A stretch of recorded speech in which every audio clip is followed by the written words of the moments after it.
Most people don't know that there are two types of hares in the UK. There is the brown hare, which most people are familiar with. They live in the low ground, tend to occupy pastoral landscapes. And then there's the mountain hare. In the UK, 99% of the population can be found in Scotland. But there is 1% of the population that lives here in the Peak District.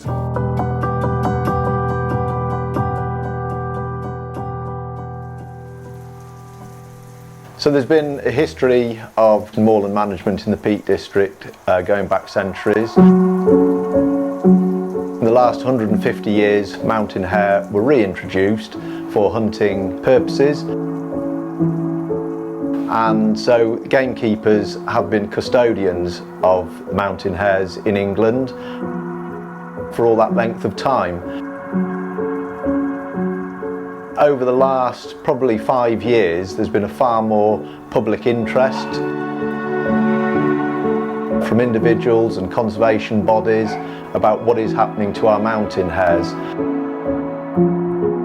The Peak District covers 555 square miles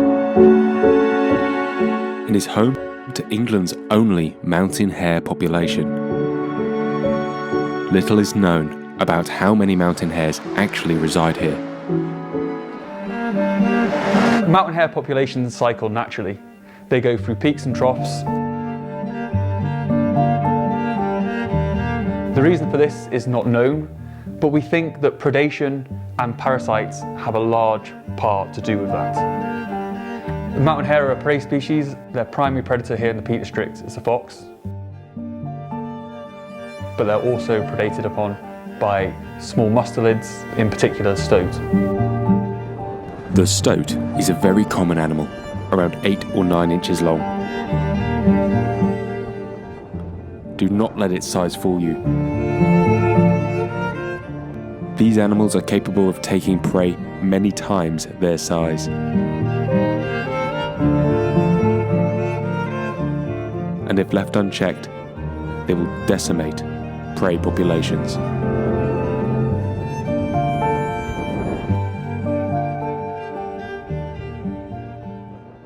The population density of mountain hare is largely associated with how the land's managed. We know in Scotland that where land is managed for driven grouse shooting, mountain hare are up to 35 times more abundant than equivalent moorland that is not managed for any kind of shooting. The primary reason for this is because how that land is managed. Grouse moors typically employ gamekeepers who carry out predator control and habitat management, two of the key requirements for mountain hare populations to thrive. The conservation status of mountain hare isn't clear, and this is because they're very difficult to count. In Scotland, because of this, we've developed a methodology for counting mountain hare to allow us to get a better understanding of their conservation status, what the numbers are like, and what population trends are like. When we look at our data, it goes back to 1960. It's a very long data set, and we can see natural population cycles in mountain hare. They go up and down. And when we account for those cycles, we actually see no trend in the population. It's stayed steady since the 60s. Over the years, many methods have been used to count mountain hares. Watching the ground or walking it without a dog has proved unsatisfactory. Counting in the daytime with dogs has some success and can help build data on population density. However, seeing as mountain hares are nocturnal creatures, the best results for counting are done at night. This method is being taught to the gamekeepers of the Peak District.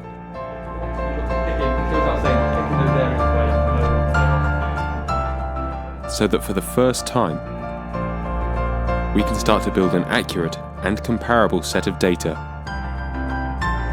on the population of the Peak District mountain hare. So the training today provided by the GWCT has been absolutely invaluable in getting the gamekeepers to do a proper methodology. It'll be the first time that it's carried out in the Peak District, and everybody's really keen to take this forward. Correct methodology is vital to getting meaningful data on these iconic mammals. Subsequent to the training, gamekeepers have been carrying out night transect counts to try and establish data comparable with studies going on in Scotland. But this is not the only study going on in the Peak District.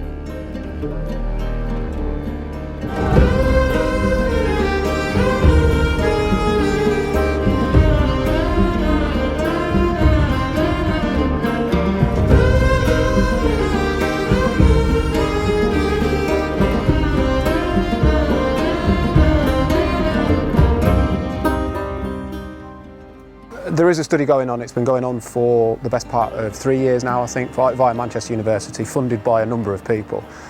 We've offered in the last 6 months to basically take out the study lead, to get him out onto the grouse moor. There are some concerns that maybe there's been some undercounting, particularly in some of the grouse moor areas. And what the lads and lasses, gamekeepers on the ground are saying is that they are seeing mountain hares. So we want to make sure that the right hares in the right areas are being counted. Unfortunately for this study, it was felt that for some reason it wasn't appropriate to involve the shooting community at this stage. I think the fact that the gamekeepers are out and about on the ground all the time and seeing the hares, they're seeing which locations they're in, is really, really important. They've got the infrastructure to get out to where the hares are, they know where they are, they can take people out, they can do the counts themselves. So the more that we can join up and work together, the better that we'll protect species that may or may not be declining. Hopefully we can start working together in the future, and that's the best thing for the species themselves. Unfortunately, I think this is starting to become about politics and not about conservation. When it comes to mountain hare populations, speculation is rife. Moorland management is a sensitive topic, and it doesn't take much digging to find noise on the subject.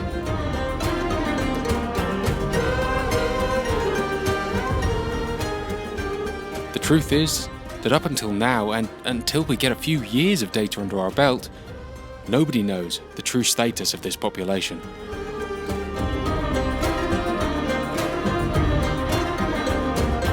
In my opinion, the future of the mountain hare is explicitly linked with grouse moor management. If you lose grouse moor management, your predator abundance will increase. You lose your habitat management, and these are two principal requirements that the mountain hare needs to survive. So if you lose your grouse moor management, it's very likely you will then lose your mountain hare.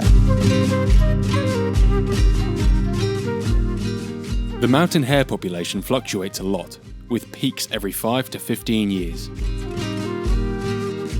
The main threat historically was harsh winters, with severe weather accounting for large dips in population. The recent mild weather, however, is a double-edged sword, as it renders their white winter camouflage useless. It's important to note that the population in the Peak District is isolated, and so will never receive the benefit of new incomers. Predation from foxes, stoats and raptors is well documented, as is disease burden when the populations become too dense. Humans are another factor that affects the population of mountain hares. Disturbance and traffic mortalities are one side, and where mountain hares are slower than their lowland cousins, it is all too common for them to be caught and killed by dogs, whether that is unintentional or by illegal poachers. And with the increase in human population around the Peak District, these factors will surely only get worse as time moves on. For now, however, establishing an estimate of the current population and carrying on managing these moors in the way we currently do is a priority. Mountain hare were introduced to England about 150 years ago for sporting purposes. They were introduced into the Peak District, as well as several other areas in the UK. All the other places where mountain hare were introduced have now become locally extinct.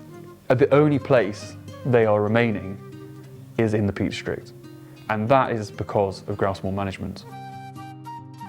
A study that we did looking at our data from red grouse counts showed that mountain hare were up to 35 times more abundant on driven grouse moors compared to equivalent moorland that has no management for grouse shooting. So this is where there's no predator control or no habitat management.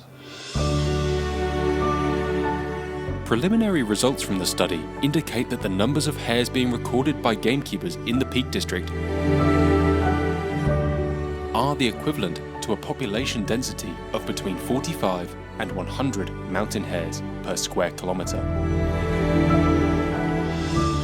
These population levels are similar to those recorded within the mountain hare's core range in Scotland and are up to 5 times higher than the most recent estimates of mountain hare densities at other sites in the Peak District National Park.